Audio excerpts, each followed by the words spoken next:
As the brother mentioned, there are a large number of questions, as you will have expected, on the topic of al-hukm bi-ghayri ma anzala Allah, ruling by other than what Allah has revealed, and the issues to do with legislation and obedience to the mushrikeen, and other such affairs, all of which are related to this issue of judgment. Before going into the answer, inshallah, on the specific issues raised, I think it's important for us to understand some of the underlying principles which relate to iman and kufur, faith and disbelief. From the belief of Ahlul Sunnah wal Jama'ah is that when we speak of iman, or when we speak of faith, then faith consists of many matters. Faith as a whole, what Allah has described as iman, or what is iman, then this consists of many matters. And these matters can either be beliefs that are held, or beliefs that are believed in, or they can be expressions upon the tongue, expressions that a person makes, or statements that a person makes upon the tongue, or they can be actions upon the limbs. And all of these three things comprise iman, and all of these things are iman. So for example, to have belief in Allah and His tawheed, and that He alone is the one who's worthy of worship, this is from iman, which is held in the heart. Likewise, to believe that Allah is Ar-Rahman, Ar-Rahim, Al-Malik, Al-Quddus, As-Salam, and so on and so forth, this is from iman, and from the iman which is in the heart. This tasdeeq, this when we believe in these affairs which have been reported in the Quran. Likewise, to believe in the sirat, or the hellfire, or to believe in the other affairs of the unseen, which we know by way of the Quran and by way of the authentic sunnah, such as the descent of Isa alayhi salam, or such as the specific rewards and the descriptions of paradise which have been mentioned in the book and the sunnah, or such as what happens in the grave of the questioning and the punishment, and so on and so forth. All of these affairs are from the iman, for which it is necessary to have belief or tasdeeq, and which is in the heart. So these are just some examples to show how iman consists of belief and how iman is in the heart. Likewise, iman is upon the tongue. And the first of those things that enters a person into iman is the shahada, that there is nothing which has the right to be worshipped except Allah, and that Muhammad ﷺ is His messenger. Once a person has made the shahada, he enters into iman or Islam. Thereafter, everything he utters with his tongue of dhikr and istighfar, of seeking forgiveness from Allah, and enjoining the good and forbidding the evil, and saying a good word to another Muslim, and saying Assalamu alaikum when he meets a Muslim in the path or in the way, then all of these things and all of these affairs constitute iman, and this iman is upon the tongue. Similarly, what is performed by the actions, such as the pillars of Islam, the prayer, and the fasting, and the zakah, and the hajj, and every other thing which the Sharia, which the Quran and the Sunnah has described as goodness, or as birr, or as taqwa, or as being from the deen, then the whole of that and the sum total of that is from iman. So for example, picking something harmful from the floor, this is from iman. Kissing your child out of affection, this is from iman. Enjoining the good and forbidding the evil, this is from iman. And so on and so forth, to all the actions of goodness. All of this is from iman. This is important because to understand what is iman, on the one hand, how does a person enter iman? Is a person's iman valid? All of this is important because it allows us to understand the basis for the Islamic judgments and the Sharia judgments upon individuals as to whether they are believers or whether they have Iman or whether they are actually within the fold of Iman or whether they are still within the fold of kufr. This is why it's important. So for example, if a person came along and he knew in his heart that Allah is one and that the messenger is the truth and the Quran is the truth, but he does not utter with his tongue, this person, although he has brought something which is a part of Iman, he is not a mu'min, he is not a Muslim, he is still a kafir. Why? Because he has not brought those matters which would make his Iman valid or correct or sound. Likewise, if a person outwardly, with his tongue he said, Ashhadu an la ilaha illallah, just like the munafiqeen, which is what they say, but inside, he does not believe in Allah, he doesn't believe in the Messenger sallallahu alaihi wasallam, then this person is a kafir, even though upon his tongue he has brought something which is from Iman. So this person is still a kafir. So this discussion is important so that we can understand the issues of Iman, and when a person enters into Iman, when is his Iman valid, and so on and so forth. As for the second half of this issue, which is laying the foundations or the basis of this issue, is related to the issues of kufr, disbelief. What is disbelief? When does a person become a kafir? How does disbelief occur? Then the answer to that is exactly the same as with Iman, in that kufr, or what is known as disbelief, can occur either in the heart or with the heart, or it can occur with the tongue, or it can occur upon the limbs. And this is the belief of Ahlul Sunnah wal Jama'ah. So for example, if a person was to hold a belief, so even if he has entered into Islam, then a person can become a kafir by holding a particular belief, such as for example, Allah does not know the unseen, or Allah is one of three. He holds this belief. Or Allah needs people from the creation in order to administer the creation, such as the belief that people have in these walis and awliya, that they can bring about harm, or that they can repel harm, or they can bring about harm, or they can repel good, or they can bring about good. So these types of beliefs which are held by an individual, then a person can become a kafir on account of them.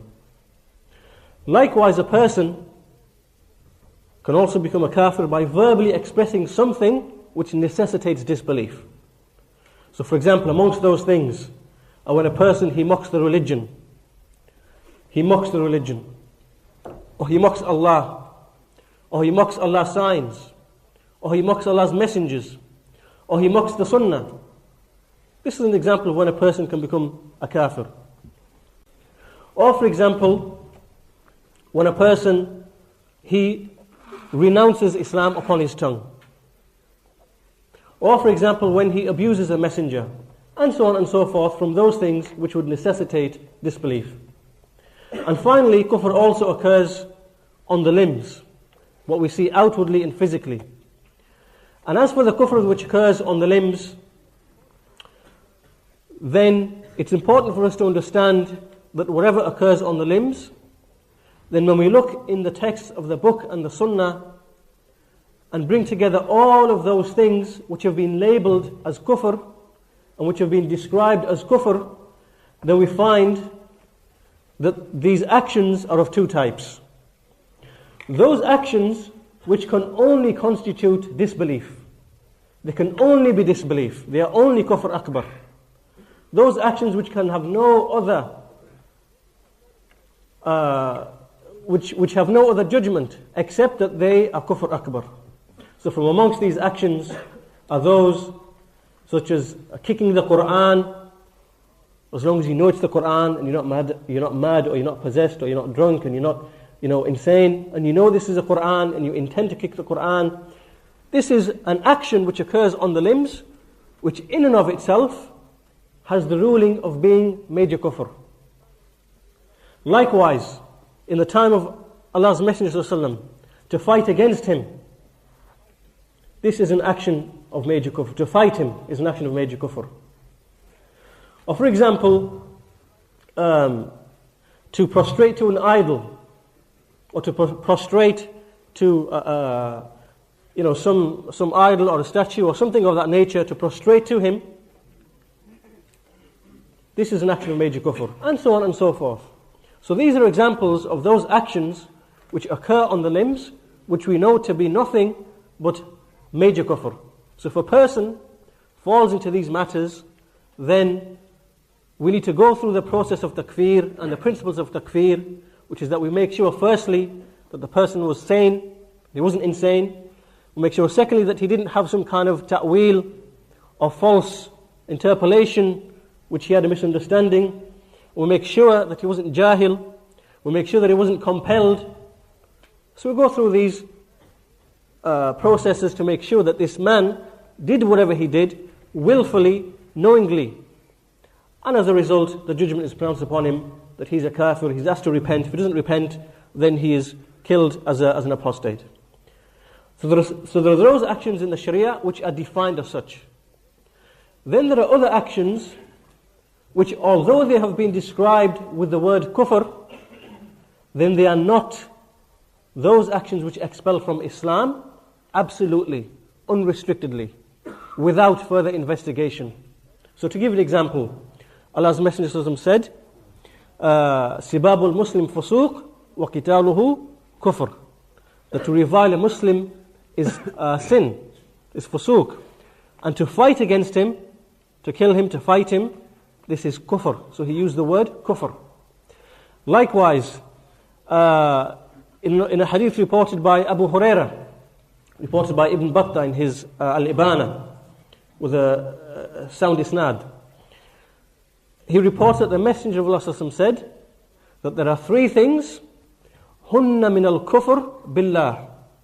There are three things which are from al-kufr in Allah. So here the word al-kufr was used to describe three matters. What were those three matters? Number one, to wail over the dead. Number two, to revile the genealogy, to revile the ancestors. Number three, to tear the pockets. Again, this is another manifestation of wailing when someone dies and you tear your clothes.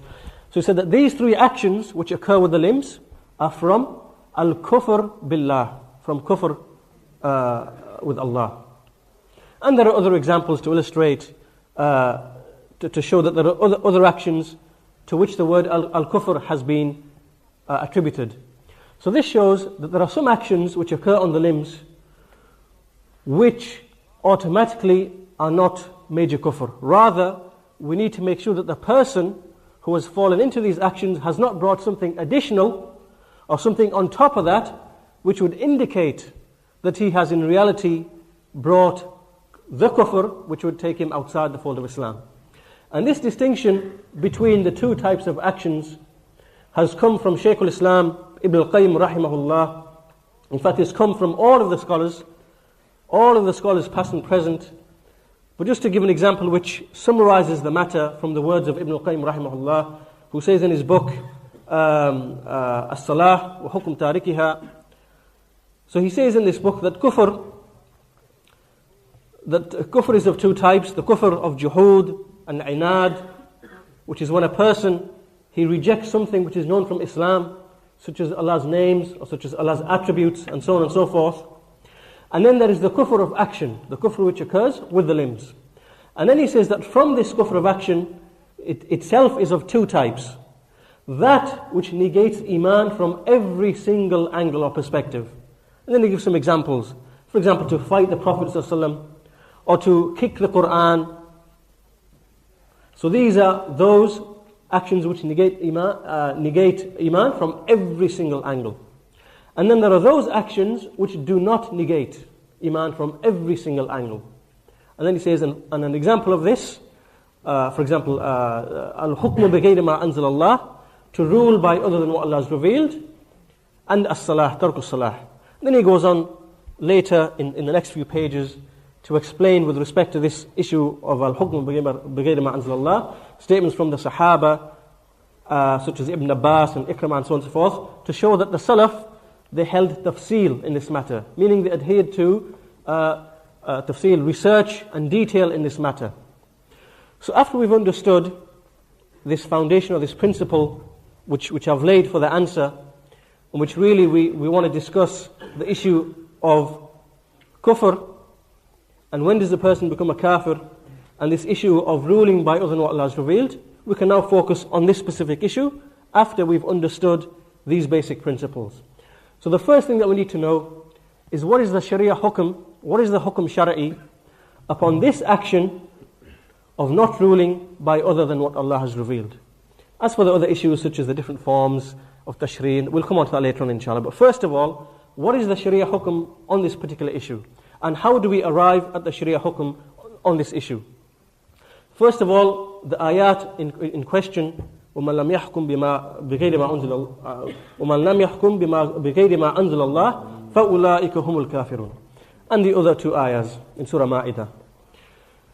First of all, when we look at the Sahaba and how they understood this ayah and the context in which it was revealed, then from the time of Ibn Abbas to the time of the major scholars of today, not a single one of them has ever differed that the kufr reported in this verse is the minor kufr which does not expel from Islam. And this is a matter which is only too well known and too famous to be even mentioned. Whoever goes back to the books of Tafsir Ibn Kathir, At-Tabari, Al-Qurtubi, and all of the various books of Tafasir, he will find that the athar of Ibn Abbas and those who narrated from him, and the sayings of all the major scholars such as Ibn al-Qayyim and Al-Qurtubi and all of them, At-Tabari, are mentioned to show that this distinction is correct and true.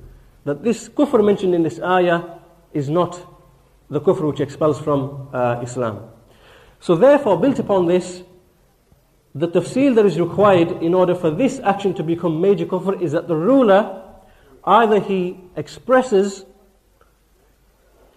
that to rule by other than what Allah has revealed is not obligatory. So here, he has expressed with his tongue that he doesn't believe in the obligation to rule by other than what Allah has revealed. So now he becomes a kafir. So if he adds to his action this claim, he becomes a kafir. Likewise, if he says that it's lawful, in this day and age, it's lawful for us to judge by what Allah has revealed, he too becomes a kafir. Why? Because he's rejected.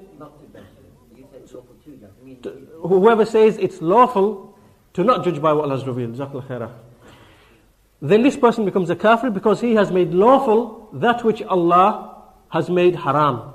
He's made tahleel, and he's made istihlal. Likewise, if he says that I believe that whatever is being judged today of the laws and rules and regulations other than the Sharia, that it is better and more befitting than that which Allah has revealed, this person then becomes a kafir because of his expression of this disbelief. Or if he says that I know that this Sharia is better and superior and better than everything else, however, is permissible to judge by it, or even that's equal to everything else, this person too becomes a kafir. So when we say that the Salaf, they distinguished in this matter and they made tafsil in this matter, this is what is meant. What is meant by it is that the mere action of ruling by other than what Allah has revealed, this is not major kufr independently, rather there must occur something from the ruler to indicate that he has brought the kufr akbar, such as his claim that it's outmoded, or it's something from the past, it's not befitting at the current times, or it's lawful to judge by the non-Muslim rules, and so on and so forth. At this point, I want to mention something about those people who try to claim that this is major kufr unrestrictedly, and the method of proof that they use. Most of these people, when they try to prove that this ayah means major kufr, they go to the various statements of the scholars. So they go to the books of tafsir, they go to the sayings of the scholars, and they pick certain statements, and they either distort them, or they clip them to give a certain meaning, which might give the idea that they are making takfir unrestrictedly. Meaning that they hold the view that this is major kufr unrestrictedly. I'm going to give you one example. This is an example that some brother, he came and he brought it to the front, and he's given a number of quotations from Shaykh Islam ibn Taymiyyah, and he's quoted a statement from Majmu' al-Fatawa, page 267, in English. He's quoted it here. And I'll read it to you what it actually is in Arabic, and the part that he's missed out. So, Shaykh al-Islam says, من حلل الحرام المجمع عليه. So whoever makes lawful that which Allah has made haram, which is unanimously agreed upon. So whoever comes along and he makes a matter which is unanimously agreed upon to be haram, to be halal, that's the first thing. Then he continues and he says, وَمَنْ حَرَّمَ الْحَلَالَ الْمَجْمَعَ عَلَيْهِ. And the one who makes haram that which is known to be halal by agreement. So something which is known to be halal by agreement, such as, to marry, the permissibility of marrying for women, or the permissibility of, or whatever else it is, then he comes and he says it's haram, because this is a matter agreed upon by everyone, by consensus of the Muslims. أو بدل الشرع المجمع عليه. Or the one who distorts or changes a ruling from Islam, or an aspect of Islam, which is unanimously agreed upon. كان كافرا مرتدا باتفاق الفقهاء. He is a kafir and he's a murtad, and he missed the word murtad in the quote. He's a kafir and a murtad by unanimous agreement of the scholars. And then he stops the quote. So at this point, it seems that the ruling upon this issue is that it's major kufr, and the one who falls upon it becomes a kafir, obviously after the principles of takfir, without tafsil. What does Shaykh al-Islam say next? What are his words that come next? Immediately after this part he says, وَفِي مِثْلِ هَذَا نُزِلَ قَوْلُ اللَّهِ تَعَالَى وَمَنْ عَلَى أَحَدِ الْقَوْلَيْنِ. And it is, so Shaykh al-Islam continues explaining, and it is concerning the likes of this, meaning these three things, that the saying of Allah was revealed according to one of two opinions. And then he quotes the ayah, وَمَنْ لَمْ يَحْكُمْ بِمَا أَنزَلَ اللَّهِ فَأُولَٰئِكَ هُمُ الْكَافِرُونَ. And then he says, أي هو المستحل للحكم بغير ما أنزل الله. Meaning that this is the one who makes it lawful to judge by other than what Allah has revealed. So here Shaykh al-Islam mentioned the tafsil. He mentioned the distinction which relates to these three affairs. So whoever comes and says that so-and-so is halal, this person is a kafir, no doubt about it. Whoever says that so-and-so thing which is haram is actually halal, this person is a kafir. Whoever says that such and such a thing from the Sharia which is halal is actually haram, so it's forbidden to marry more than one wife, is forbidden to cut the thief of the hand, is forbidden to establish the hudud upon the fornicator, and he says that this is haram, in the Sharia it's haram, this person is a kafir. And then he says the one who changes or distorts the Sharia, or who alters part of the Sharia, then this person is a kafir. And then he says, according to one of two opinions, and the two opinions mentioned here is one, is that about the ayah, about the verse that he's talking about, the one view about the ayah is that this was revealed concerning the Jews. It refers to the Jews, those who are kuffar, asliyan. And the second view is that it's held concerning those who are Muslim, but with the explanation that he gave, that he makes istihlal. And leaving something out is a method and technique used by these people to give a ruling other than the actual intended ruling. Second example, many of them, they use the words of Ibn Abbas when he says, in his comment upon this verse, hiya bihi kufrun. He says, this is kufr. So they take this word kufr to mean that this is major kufr.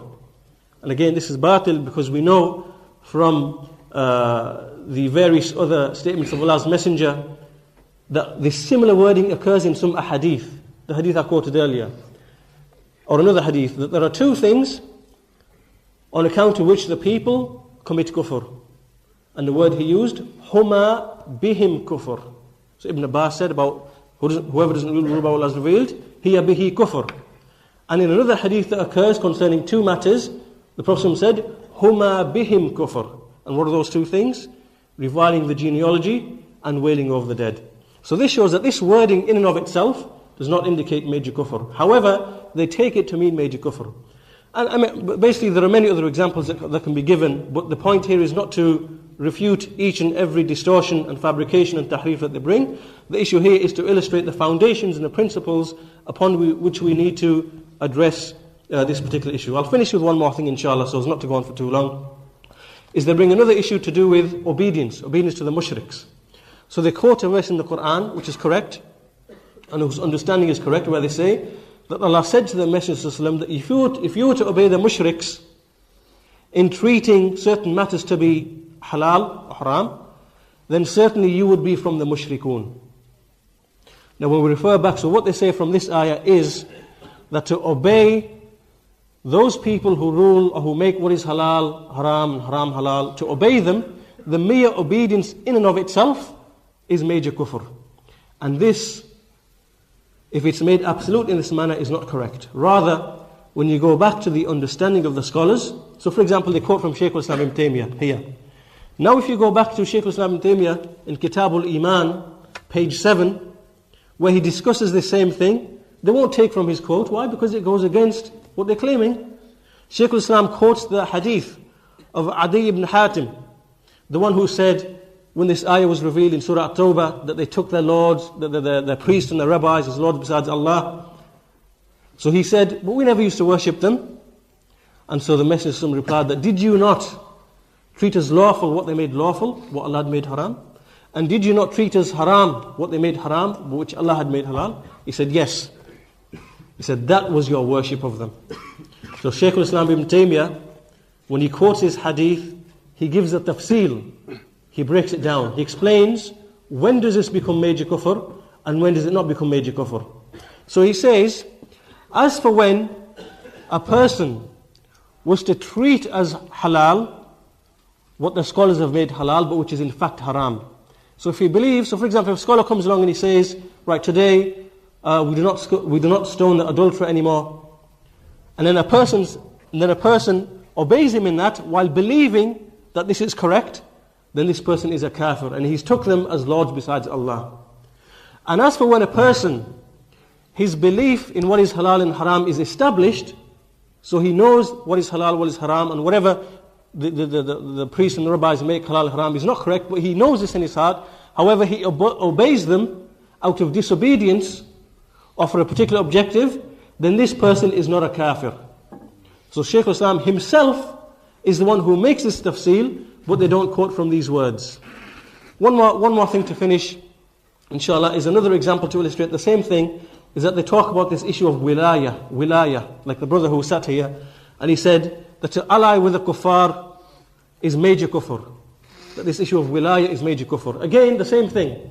Because when you refer back to the books of Aqidah, and you refer back to the books of Shaykh al-Islam Muhammad Abdul Wahhab, and you refer back to the explanation of the scholars, they explain that this matter has detail to it, has tafsil to it.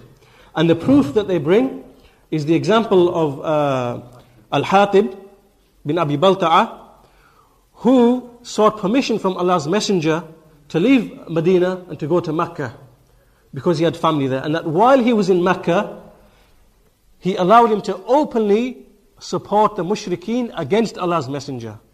And he allowed him to openly say whatever he wanted, to tell them information about Allah's Messenger, where he's coming, whatever, and so on and so forth, as a means to protect himself and to hide himself. So outwardly, this action is an action of kufr. It's an action of disbelief. To support and assist the mushrikeen, to ally with them, and to assist them against the Muslims, this is kufr. However, the scholars use this example from the time of Allah's Messenger, and he never ever made takfir of Al-Hatib. So this shows that wilaya, and to have wala in itself, has tafsil, has detail to this matter. So the point, inshallah, to cut a long story short, is that we need to understand these foundations and understand that the people who quote these clipped quotations and bring them from here and there, then really they depart from these foundations and try to bring isolated statements to establish ideas and concepts which fit in with their agenda and their methodology that they are trying to act upon. Wallahu a'lam.